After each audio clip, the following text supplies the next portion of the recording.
예수님께서 갈릴리에서 복음을 전하셨습니다. 복음만 전하신 것이 아니고 병을 고치시고 또 귀신을 쫓으시고 심지어 죽은 자를 살리시고 오병이어의 기적까지 일으킵니다. 그러자 많은 사람들이 예수님께서 일으키신 놀라운 능력과 기적을 보고 예수님의 제자가 되기를 원했습니다. 만약 오늘날 우리 시대에 예수님과 같은 이적을 해놨다면 우리도 마찬가지일 것 같아요. 네?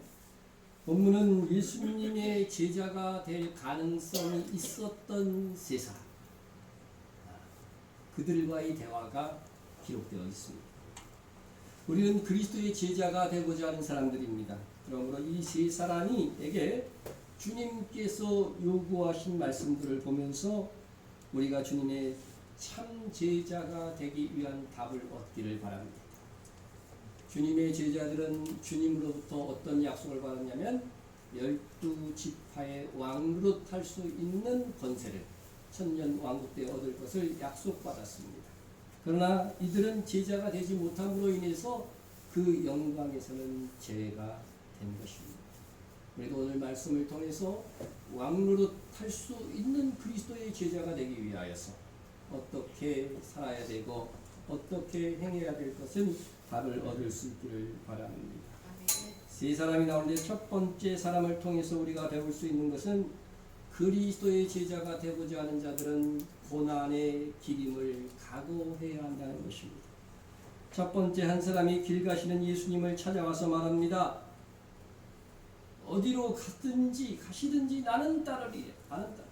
주님이 어디로 가든지 나는 주님을 따라가는 주님께 배우는 제자가 되겠습니다. 상당한 열성과 의지가 엿보입니다.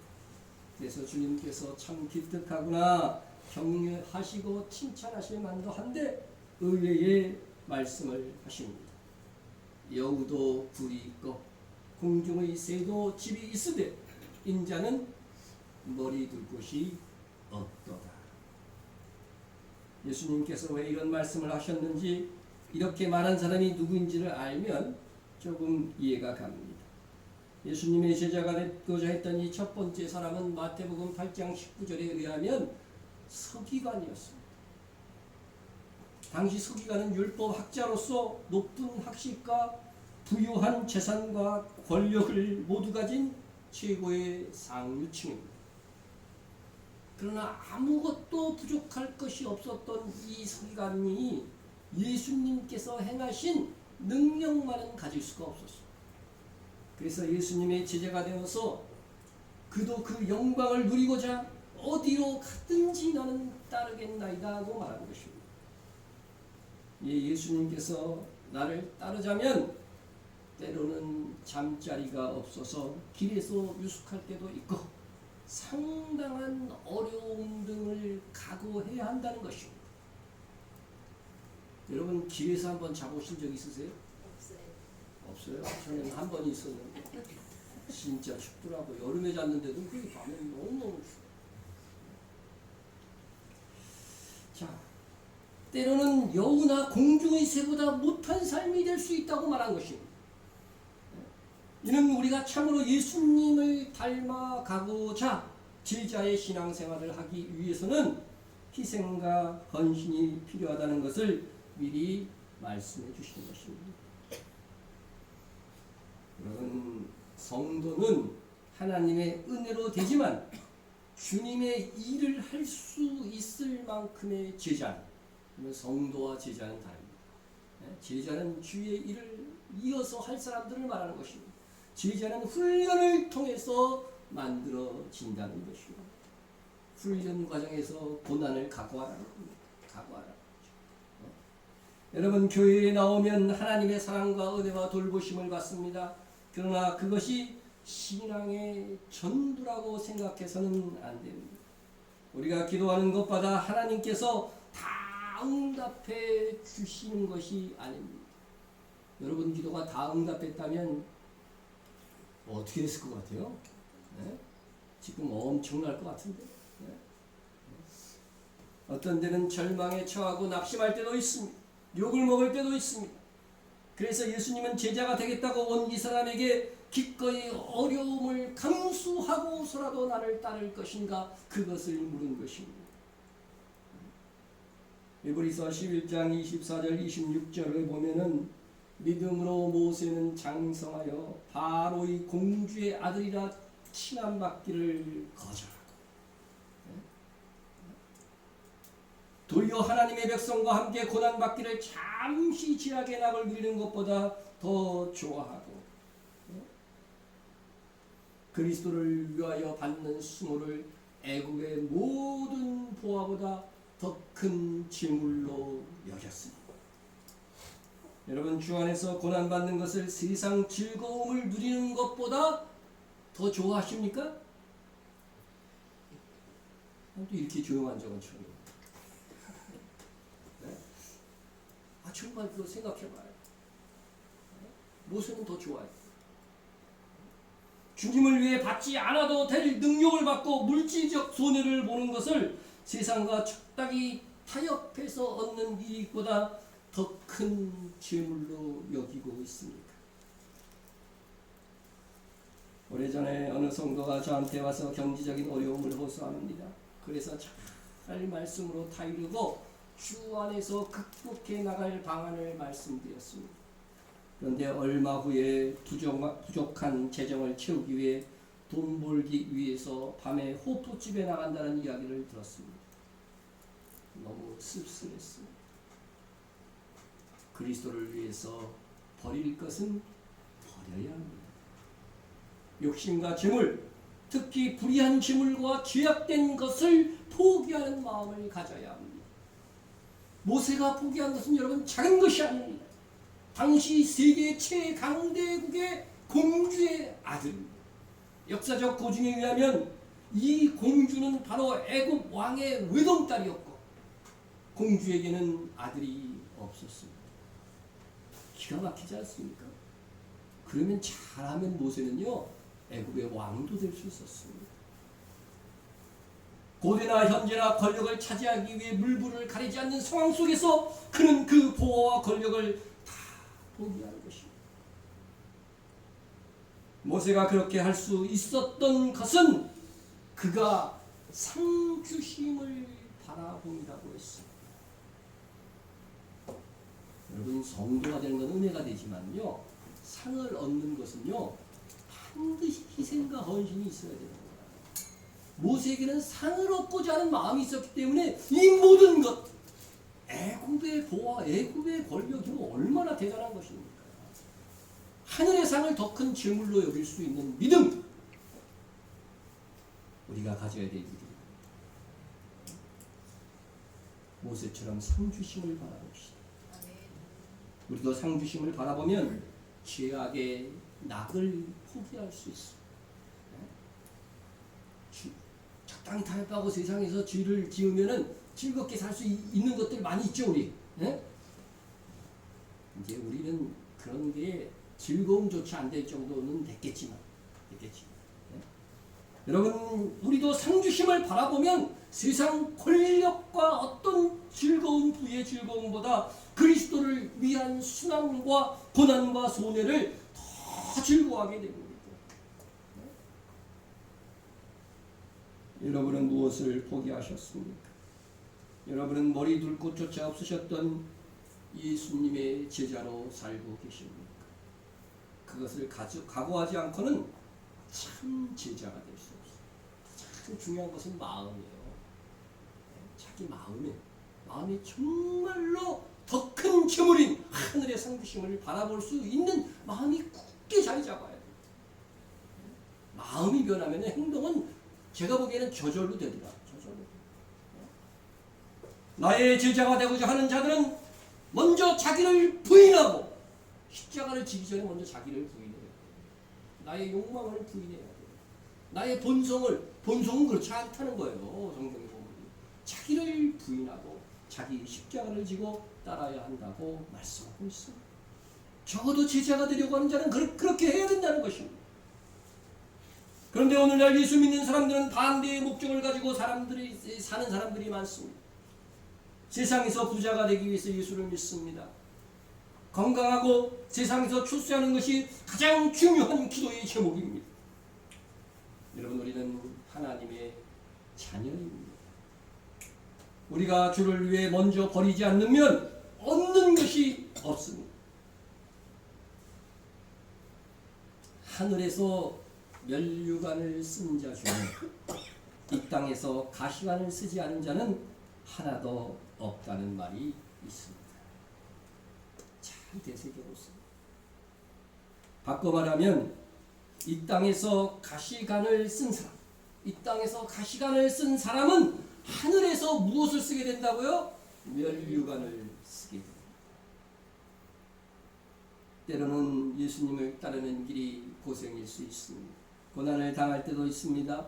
손해를 감수하고 내 귀중했던 것을 헌신해야 할 때도 있습니다. 나는 희생한 것도 없어, 손해본 것도 없어 그러는데, 여러분, 헌금하고 11조하고 이런 거요, 세상 사람들은 꿈도 못 꾸는 일들이에요.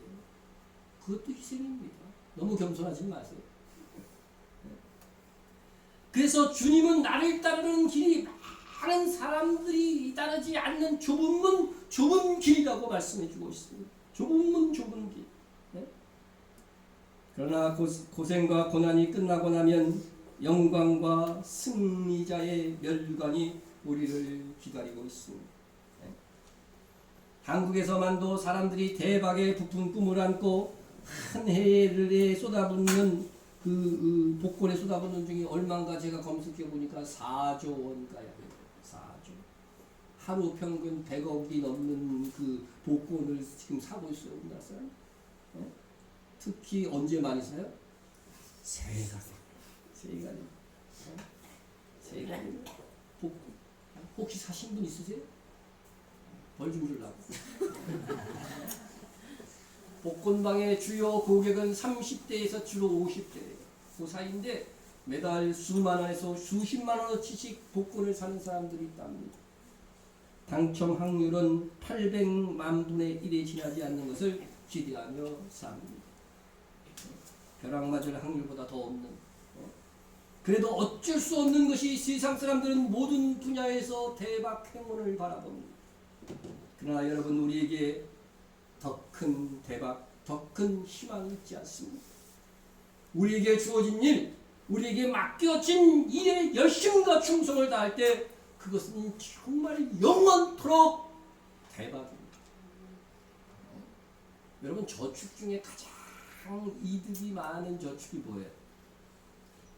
현재 우리에게 국민연금입니다. 네? 국민연금. 네.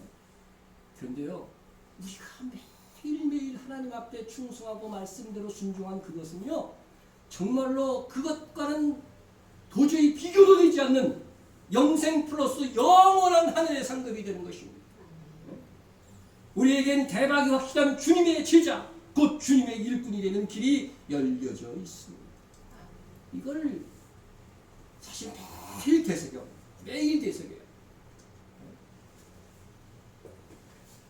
복권에 당첨돼 일약 억만장자가 된 사람들이 공통적으로 하는 일이 무엇일까 하는 기사를 보았습니다. 우리나라는 아직 통계가 없지만 미국 한 신문 취재 결과 100만 달러, 우리나라로 하면 약 110억 원 이상이죠. 110억 원 이상 복권을 판 사람들의 절반 이상이 가장 먼저 한 일이 무엇입니까? 대박 복권을 받고 제일 먼저 한 일. 절반 이상이 똑같았대요. 유승경이처럼 집 살 것 같아요. 집 사는 날 내가 또 그냥 가장 첫 번째 한 일은 미국 사람들이니까 자동차를 신형으로 바꾸는, 이게 가장 빨리 할 수 있잖아, 집 사는 것보다. 그죠? 그리고 두 번째 다음으로 집을 장만했으며, 세 번째가 기가 막힙니다.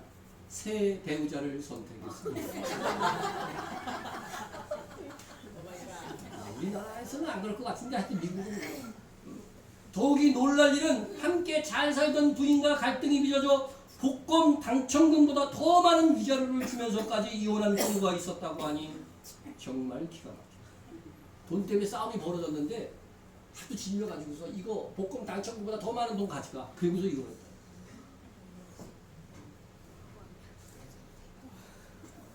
100억 이상 복권이 당첨된 지 10년이 지난 사람들을 대상으로 실시한 조사에서는 전보다 더 불행해졌다고 대답한 사람이 무려 64%에 달했고, 나머지는 비슷하거나 더 행복해졌다는 사람이었는데 이 36%는 거의 예외 없이 이전과 같은 생활의 수준을 유지했거나 복권 당첨금 중 상당한 금액을 교회나 아름다운 일에 기부한 사람들이었다고 합니다.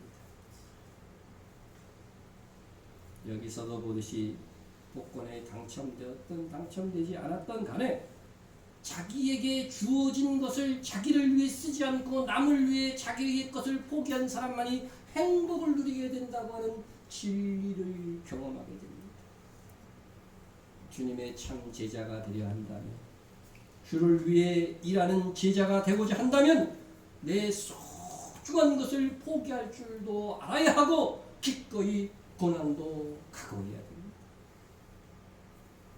믿음의 성도 여러분, 고난이 있을 것을 각오한 성도가 되십시오. 아멘.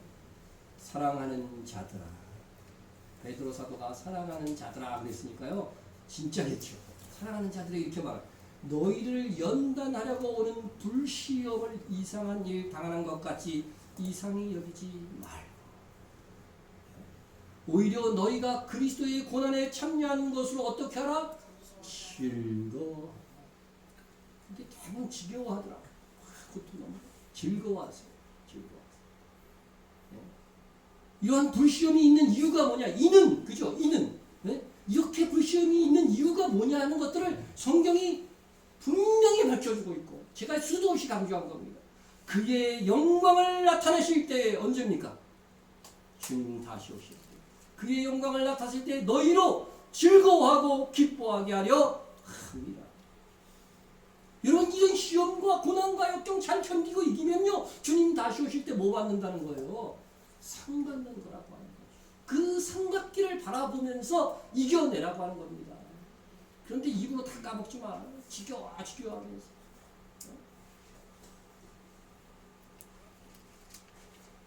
주의 일에 헌신했음에도 손해가 되고 고난을 당할 때 이 말씀은 참으로 위로가 되는 말씀입니다.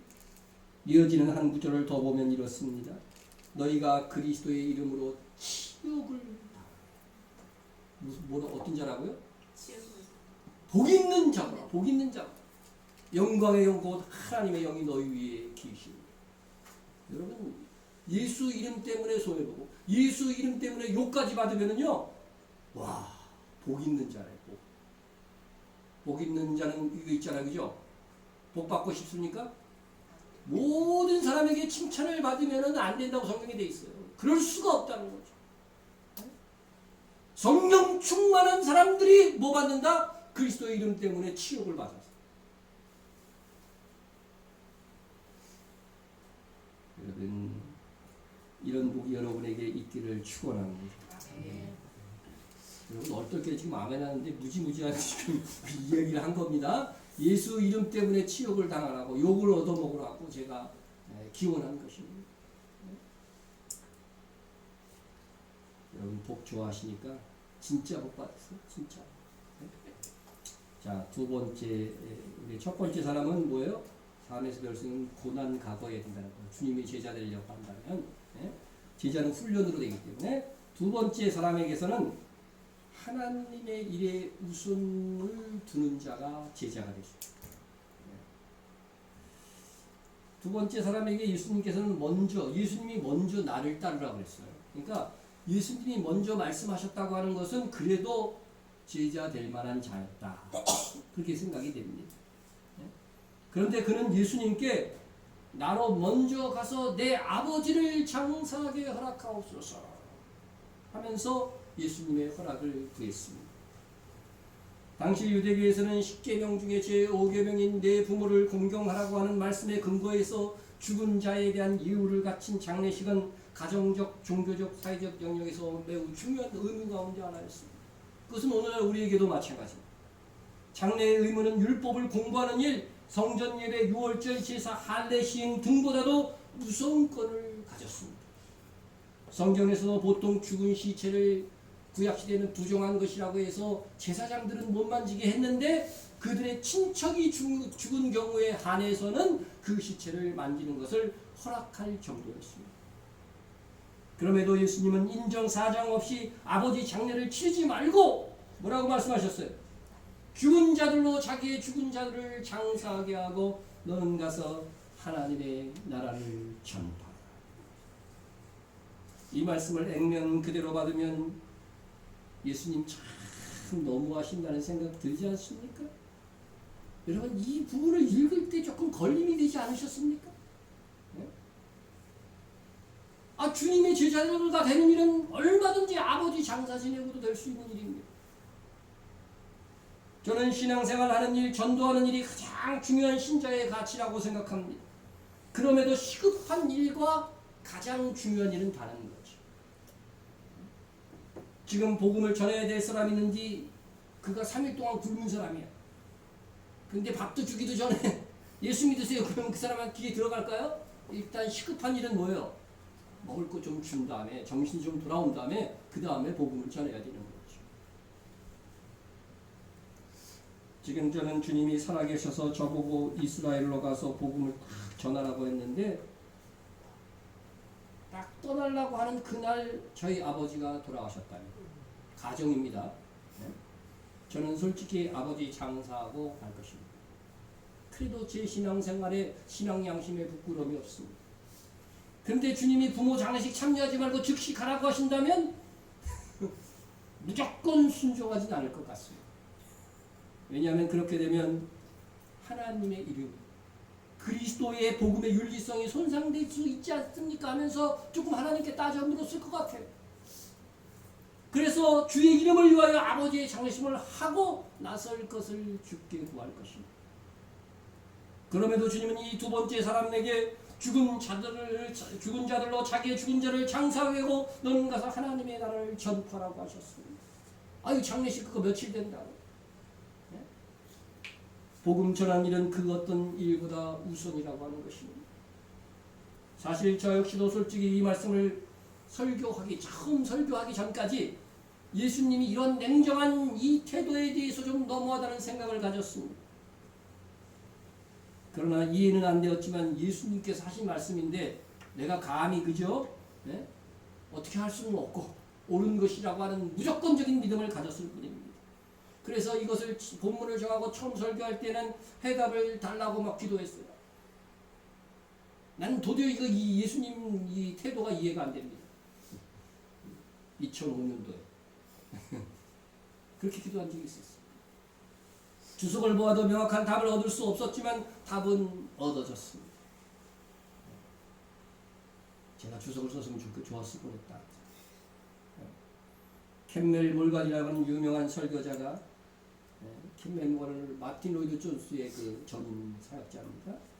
그 유명한 설교자 한 번은 고위 정부 관리와 함께 팔레스타인을 여행하는 그런 기회를 가졌대요.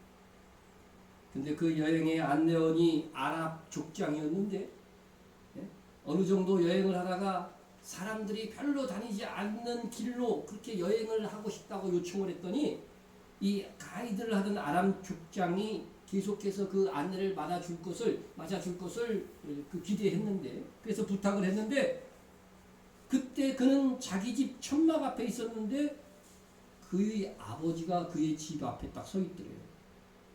그런데 그는 천막문 앞에 있는 자기 아버지를 보면서 정중히 안내자가 되는 것을 거절하면서 이렇게 말하더라고 하는 것입니다. 카카, 나로 먼저 가서 내 부친을 장사하게 하소서. 아니, 그의 아버지가 지금 죽지 않고 멀쩡히 거기 옆에 살아계신데 문 앞에 있는데 놀랍게도 나로 먼저 가서 아버지를 장사하게 해달라고 하는 말을 한 것입니다. 이 이야기 글을 읽으면서 아하 하고 깨달을 수 있었습니다. 나로 먼저 가서 내 아버지를 장사하게 하옵소라고 하는 말은 중동 지방에서 일반적으로 쓰는 관용어, 우리말로 하면 속담 비슷한 말이라는 거죠. 관용어로서 지금 아버지가 돌아가셨으니 장사 지내고 가게 하옵소서라는 말이 아니라고 하는 것입니다. 나로 먼저 가서 내 아버지를 장사하게 하옵소라고 하는 말은 지금 제 아버지가 살아계신데 돌아가실 때까지, 돌아가시고 장례를 치를 때까지 제가 복양한 후에 주님의 제자의 길로 따라 나서겠습니다. 그런 의미의 말이라고 하는 거예요. 따라서 두 번째, 이 사람은 제자가 되라는 예수님의 제의를 듣고서 저에겐 아버지가 살아계십니다. 아버지가 돌아가실 때까지는 제가 집에 머물러 있습니다 하면서 예수님께서 제자가 되라고 하는 이 제의를 정중히 거절한 것이라고 하는 것입니다. 그런데 주님이 보시기에 이 사람의 아버지나 가족들은 예수를 믿지 않는 사람이었던 것 같습니다. 그래서 주님은 죽은 자들, 영적으로 이미 죽어 있는 거죠. 죽은 자들로 죽은 자를 장사하게 하고 너는 가서 하나님의 나라를 전파. 이 사람은 예수 그리스도를 믿었던 사람 같아요. 부모는 안 믿었지만. 그런데 이 말씀도 중요한 우리에게 지침이 될 수 있습니다. 그리스도인들 중에 부모도 전도하지 못한 상태에서, 가족도 전도하지 못한 상태에서 남을 전도할 수 있는가? 심지어 목사가 될 수 있는가? 이 질문에 대한 대답이 여기 있습니다. 충분히 가능하다는 것입니다. 여기에서 누가 너나 잘하세요, 니네 부모나 전도하세요, 니네 가족이나 전도하세요, 그렇게 말할 수 없다는 것이죠. 중요한 지침이 됩니다. 또 하나의 교훈은 뭐냐면, 우리가 하나님의 일에 대한 의무는 부모를 복양하는 이 세상에서 가장 귀하고 높은 의미보다 더 우위라고 하는 사실입니다. 하나님의 부르심을 다른 것을 핑계하여 거절하거나 회피할 수 있는 그런 것이 아니라고 하는 것입니다. 최고의 우선순위에 이것이 있는 것입니다. 여러분, 신앙생활은 시간이 남아서 하는 것이 아닙니다. 시간을 내서 하는 것입니다. 가장 우선적으로 시간을 내는 것입니다. 이 시간, 여러분 참석한 이 시간을 딱 정해놓고 우선순위에 정해놓고 여러분의 일주일의 스케줄을 짜는 것입니다. 우리를 구원하신 주님에 대한 충성이 찌꺼기 시간이나 맞춰서 이루어지는 것이라고 한다면 주님께서 얼마나 안타까우시겠어요. 섭섭하시겠어요. 우리의 소중한 시간을 들여서 바쳐지는 것이라야 더 빛나는 것입니다. 주님은 우리에게 한 사람이 사회와 가정에서 지닌 신성한 의무 중에 가장 기본이 되는 부모를 복양하는 일보다 나를 따르라는 부르심에 응답하는 것이 더 우선적이고 귀중하다고 하는 것을 가르쳐 주셨습니다. 베드로가 언제 예수님의 제자가 된다고 그렇게 막 따라갈 때에 부모 허락을 받았던가요? 아내 허락을 받았던가요?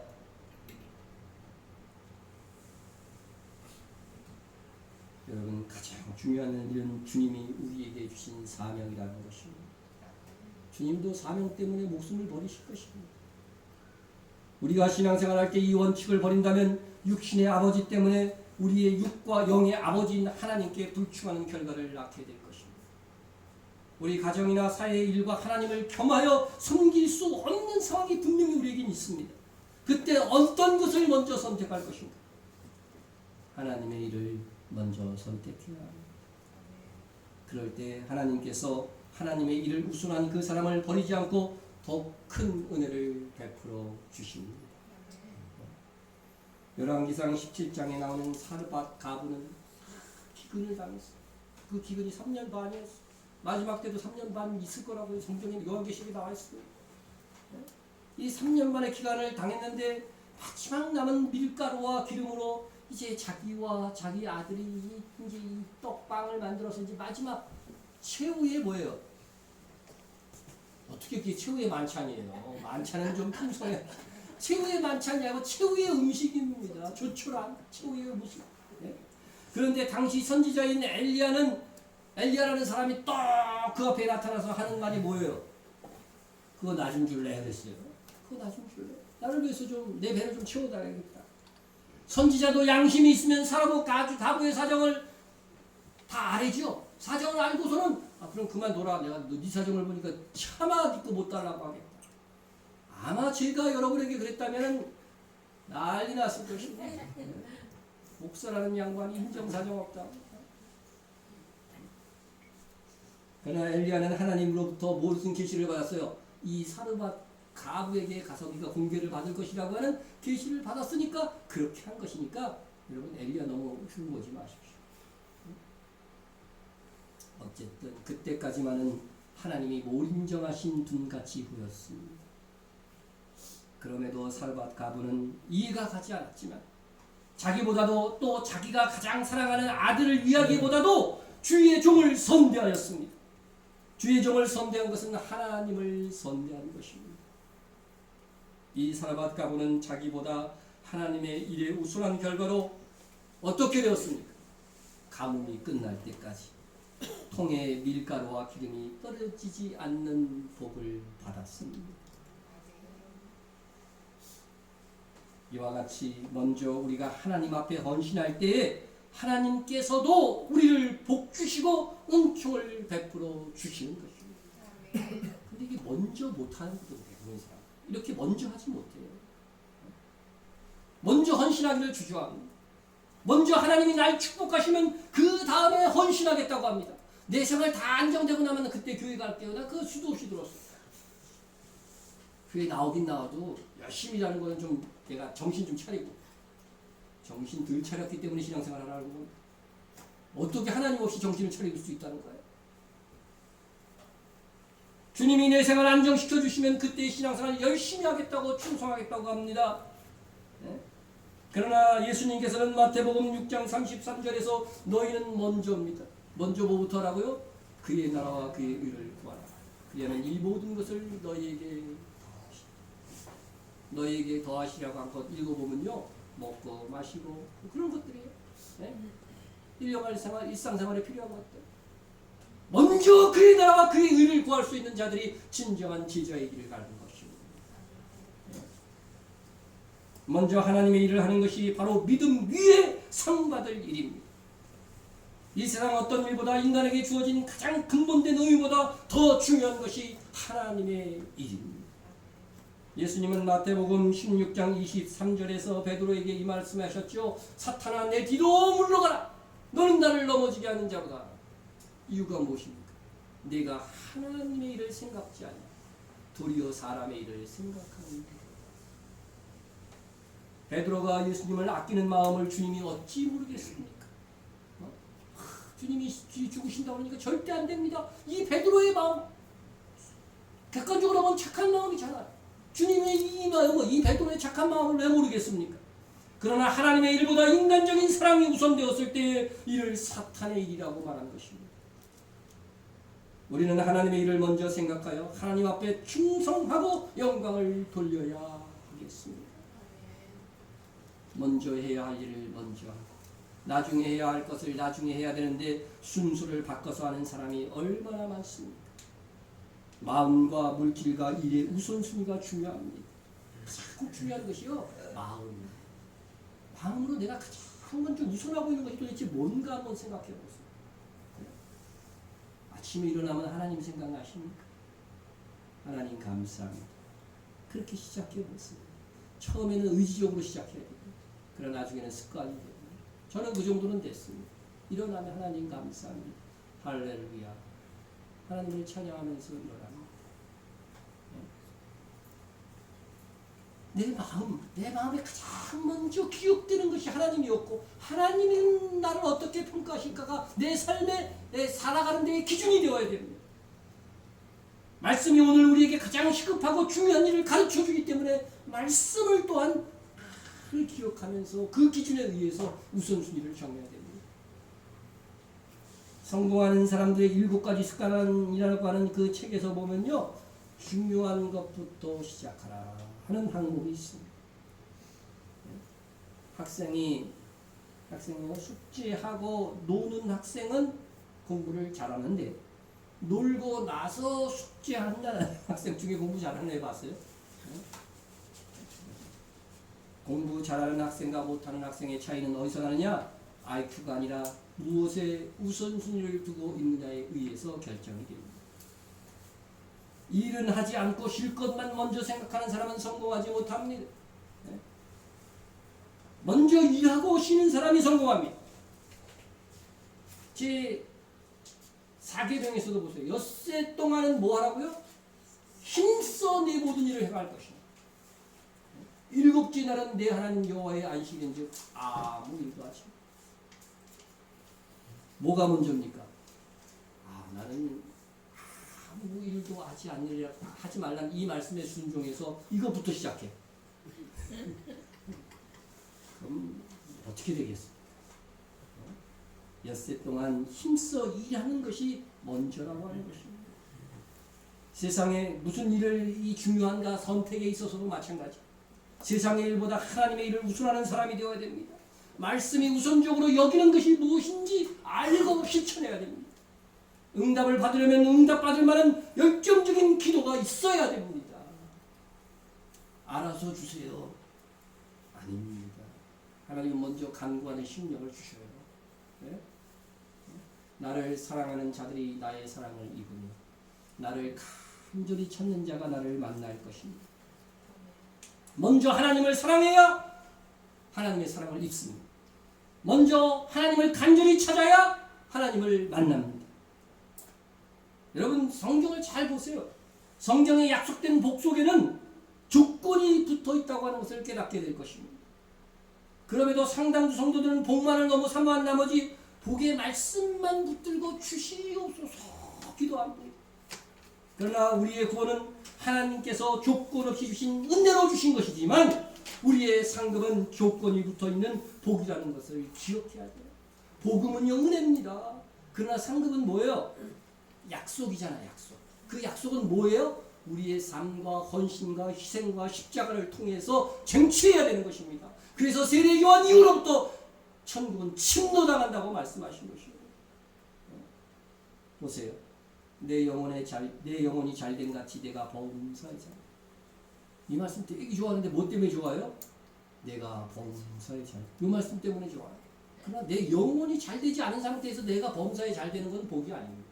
이 조건을 분명 여러분의 영을 거룩하게 만들어야 돼요. 영혼이 잘 되지 않고 범사에 잘 되면 오히려 오만 방자해집니다. 그게 절대로 복이 되지 않습니다. 범사에 잘 된 것이. 영혼이 먼저 잘 돼요. 믿습니까? 여호와를 기뻐하라. 그가 내 마음의 소원을 내게 이루어주리라. 여호와를 기뻐하는 사람이 갖는 마음의 소원은 어떤 것일까요? 당연히 하나님의 뜻에 부합하겠죠. 먼저 여호와를 기뻐하는 자가 돼야 돼요. 예배를 즐거워해야 되고요. 주일에 충성하는 것이 즐거움이 돼야 되고요. 기도하는 것이 내 기도하는 그 시간 그때가 가장 즐겁다 찬송 있잖아요. 그 찬송을 부를 때마다 양심의 꺼리낌이 되지 않습니까? 정말 가장 즐겁습니까? 기도하는 시간이?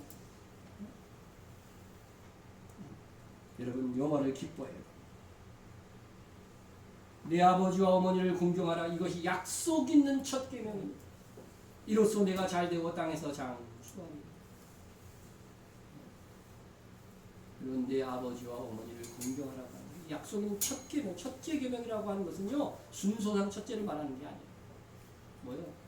가장 큰 계명, 큰 약속이 있다. 이 세상 살 동안요 가장 큰 약속이 있다. 내 아버지 어머니를 공경하라는 겁니다. 복양이라고 안 하고 공경이라고 했어요. 마음으로 공경해. 마음으로 공경. 그러면 잘 될 것입니다. 땅에서 장수할. 안 되면 하나님께 따지세요. 나한테 따지지 말고. 하나님이 이 약속을 어길 수가 없는 거죠. 여러분이 자녀들을 이렇게 키워야 됩니다. 아버지와 어머니를 공경하도록 키워야 돼요. 그래야 자녀들을 이게 하나님의 복을 주실 수 있는 거죠. 근거가 마련되는 거죠. 그런데 땅에서 잘되고 장수하는 것보다 더 큰 복이 뭘까요? 영원히 잘되는 것입니다. 그것을 성경에서 생명의 멸류관이라고 표현합니다. 그 생명의 멸류관을 얻기 위해 붙어있는 조건은 무엇일까요? 내가 죽도록 충성하라. 그리하면 내가 생명의 멸류관을 내게 주리라. 여러분 영원히 생명이 잘 되는 거니까요. 먼저 죽어야 돼요. 십자가를 가. 죽도록 충성하라. 이 말씀이 싫습니까? 좋습니까? 기준을 하나님께 정해주신 거라니까요. 죽어야 되는데 자꾸 팍팍 살아갖고들 생명의 멸류관을 받고자 하신다면 죽도록 충성하라고 하는 이 조건이 채워져야 돼요. 더 귀중한 것일수록요, 더 강력한 요구 조건이 붙어 있다고 하는 것을 아셔야 됩니다. 한 번뿐인 우리의 인생이 이 귀한 생명의 멸관을 쟁취할 수 있는 기라고 하는 것을 여러분 정말 제발 잊지 말고 하나님이 이 무수한 말씀의 이 약속들을 행하여서 쟁취하는 우리가 됩시다. 우선순위입니다. 제자가 되려고 하는 것. 세 번째, 사람을 통해서 배울 수 있는 것은 세상 집착을 버려라. 집착. 세 번째 사람은 주여 내가 주를 따르겠나이다마는 나로 먼저 가서 내 가족을 작별하게 허락하소서. 이렇게 말한 사람입니다. 그러자 주님은 이 사람에게 손에 쟁기를 잡고 뒤를 돌아보는 자는 하나님의 나라에 합당하지 아니하니라. 이 말씀도 얼핏 보면 즉시 이해하기 힘듭니다. 주님을 쫓아가지 않겠다고 하는 것도 아니고 가족과 작별하는 것이 뭐 시간 걸리는 것이라고 그렇게 하나님의 나라에 합당치 않다고까지 말씀하시는 겁니다. 이것도 두 번째 해석과 마찬가지이기 때문에 길게 설명하지 않겠지만 이 역시 내 가족을 다 돌보고 일하고 나서 나머지 시간에 주님을 따르는 제자가 되겠다고 하는 것입니다. 중심을 보시는 주님께서 이 사람의 가족에 대한 염려를 보는 것입니다. 내가 주님을 따르는 제자가 된다면 내 가족의 생계는 어떻게 유지되지? 고민할 수 있습니다. 그런데 주님이 부르실 때 거기에 순종하면 하나님께서는 무슨 복? 이에서 더하는 복을 주시겠다고 약속하셨습니다. 베드로는 그리고 야고보, 요한 모두 어부였고 고기 잡던 현장에서 예수님께 부름을 받았습니다. 그들은 현장에서 그물을 버려두고 즉시 예수님을 따랐습니다. 그들이 곧 그물을 버려두고 예수를 따릅니다. 아니 예수님을 따라도 그 배가 누구 배예요? 베드로 배. 이 배를 어떻게 팔아 넘기든지 그것도 해야 되고 정리할 시간도 좀 가져야 되고 베드로는 결혼까지 했는데 아내한테 말이라도 좀 하고서 가야 되는데 어떻게 해요? 그물을 버려두고 예수를 따라. 정말 단순한 말씀 같지만요, 사정을 알고 보면 굉장한 거야. 주저하지 않았다는 것입니다. 여러분, 지금 예수님이 메시아라고 하는 것은요, 하나님의 아들이요 온 세상을 구원할 메시아입니다. 그런 주님이 제자가 되라고 하는데 이에 대한 예수님에 대해 어떤 분이신 것을 알고 예수님에 대한 믿음만 있다면 이보다 더 중요한 일이 어디 있겠습니까? 그들은 직업과 부모와 아내와 자식까지 버려두고 즉시 예수님을 따랐습니다. 그랬더니 그의 가족 결코 버림받지 않았고 베드로의 아내는 나중에 합류하여 전도의 대열의 동행자가 되었습니다. 그런데 이 세 번째 사람은 그 단순히 가족과 작별 인사를 하고자 한 것이 아니었습니다. 가족에 대한 걱정이 더 앞선 것입니다. 우선순위가 아니었던 거죠. 오늘 말씀은 꼭 믿음이 연약한 분과 불신자들이었다면 오해하기 딱 좋은 말씀입니다. 아니 기독교는 가족도 없고 부모도 없고 그 부모도 없는 그런 종교냐? 이렇게 말할지도 모릅니다. 여러분 그러나 그렇지 않습니다. 기독교만큼 실제적으로 가정과 부모에 대한 교훈을 강조하는 종교는 없습니다. 성경은 자기 가족을 돌아보지 않는 자는 누구보다 악하다? 불신자보다 악하다. 사실 유교에서는 부모가 죽어서 제사 드리는 것이 실질적으로 부모에게 무슨 이득이 있겠습니까?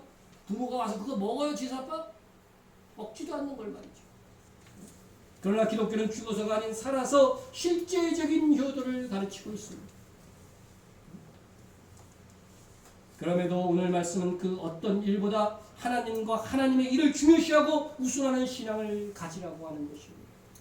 그러면 결코 너의 가정은 희생되지 않고 모두가 잘 되는 복이 임한다는 것입니다. 우리는 쟁기를 들었습니다. 주의 일을 각오한 것입니다. 쟁기를 들고 뒤를 돌아다 보지 맙시다. 일단 쟁기를 잡았으면 끝장을 보아야 됩니다. 뒤를 돌아보는 자는 하나님의 나라에 합당하지 않다고 했습니다. 하나님은 그런 사람과는 함께 하시지도 않고 복 주시지도 않습니다. 올 한해 무엇을 하나님께서 원하셨습니까? 혹시 이것저것 달라고만 부탁했다면 지금 수정하세요. 먼저 주님 앞에 충성을 보여야 합니다. 하나님께 충성하기를 결심한 것을 끝을 내야 합니다. 그러면 정말 여러분의 인생의 귀한 아름다운 결실, 축복의 결실을 맺을 수 있습니다. 아멘. 이제 말씀을 맺고자 합니다. 우리에게는 2020년이라는 새해가 주어졌습니다. 짧다고 하면 짧을 수 있는 1년이지만 많은 일들을 할 수 있는 기회입니다. 한꺼번에 큰 일을 하겠다고 무리하지 마십시오. 그러나 욕심을 버리고 오늘 나에게 주어진 일을 성실하며 열심히 살다 보면 결국은 큰 일을 이루는 결과를 만들어낼 것입니다. 여러분, 하나님 앞에 어떤 사명의 부르심을 받았습니까? 교회의 성도로서 부르심을 받았습니까? 성도로서 예배를 정성들여 준비하고 나오는 것도 충성된 겁니다. 집사로서 권사로서 충성하시기 바랍니다. 교회 학교든 어느 부서에서든 하나님 앞에 열심히 충성하고 작은 일에 충성하면 하나님께서 점점 더 큰 역사와 복을 베풀어 주십니다. 하나님께서 주신 거룩한 교회와 교회의 일과 복음사에게 충실해서 그 어느 일보다 가장 귀한 것을 하늘 창고에 쌓는 성도들이 되시기를 주의 이름으로 축원합니다. 우리 통성으로 먼저 기도하겠습니다. 주님을 따르는 참 제자가 되어 십자가의 길을 가겠습니다. 두 번째는 하나님의 일과 말씀이 최우선되는 삶을 살겠습니다. 예배드리니 기도하는 일들, 하나님과 교제하는 것이 우선되는 삶을 사세요. 이스라엘의 회복과 선교 사역을 위해서 기도해 주시고 세계 북한 및 박해받는 성도들을 위해서 기도해 주시고 이 나라를 위해서 기도해 주시기 바랍니다. 우리가 고요한 중에 신앙생활할 수 있는 나라 또한 깨어있는 한국교회 될 수 있도록 기도해 주시고 교회와 목회자와 성도 간의 충돌을 위해서 기도해 주십시오. 통성으로 기도합니다. 사랑의 하나님 아버지 감사합니다. 아버지 주님을 따르는 참 제자가 되겠습니다. 저뿐 아니라 오늘 말씀을 듣는 모든 성도 주님의 참 제자가 되기를 원합니다. 고난을 각오할 수 있게 도와주시고 희생을 각오할 수 있게 도와주시옵소서. 아버지 하나님의 모든 것이 하나님의 일이 우선될 수 있는 참 제자가 되게 하여 주시고 세상 집착을 버리고 아버지 하나님의 정말로 하나님의 나라를 바라보면서 말씀이 기준되어 우선하는 것을 가르치는 대로 행하게 하여 주시옵소서. 이스라엘을 위해서 그 땅에 아버지 예수 그리스도의 복음이 전파되게 하여 주시고 주님께서 이 땅을 회복시켜 주시옵소서. 무지하는 자들을 아버지 하나님 회복시켜 주시옵소서. 우리가 복음을 전하고 있는 아버지와 각각의 선교지들을 바랍니다. 아버지 하나님의 성령을 충만한 역사로 채워 주시옵소서. 부족한 것을 채워 주시옵소서. 무엇보다 하나님의 큰 아버지의 부분들이 지역 지역마다 일어나게 하여 주옵소서. 밖에 속에 있는 성도들을 위해서 기도합니다. 저 북한, 저 중동, 저 아프리카 동남 아버지 하나님의 세계 곳곳마다 복음 때문에 고통받는 많은 사람들이 있습니다. 불쌍히 여겨주시고 긍휼히 여겨주시옵소서. 이 나라를 지켜주시고 대통령에게 지혜를 주시고 국회의원들이 올바른 판단하게 도와주시고 아버지 올바른 것들이 세워지게 도와주시옵소서. 한국교회가 정신을 차리고 하나님의 손에 들림받고 하나님의 손에 쓰임받는 교회들이 되게 하여 주시옵소서. 우리 신교회가 주님 앞에 인일하지 마시고 귀한 아버지 성도자가 되어서 아름다운 주님의 사역들이 이루어지게 도와주시고 성령 충만한 교회가 깨어있는 목표가 깨어있는 성도들이 되어서 우리 다같이 하나님의 나라의 큰 일을 이루어갈 수 있도록 주여 역사하시고 인도하여 주옵소서.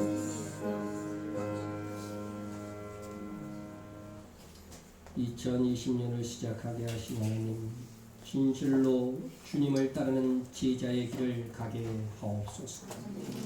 주님의 말씀대로 살고 믿음으로 사는 길에 조롱과 손해가 따른다 해도 그 길을 가겠습니다. 하나님의 일에 우선을 두고 세상 집착을 버리겠습니다. 이것이 우리의 결심일진데 주의 성령께서 이 결심을 붙들어 지속되게 하옵소서. 다시 오실 예수님의 이름으로 기도드립니다. 아멘.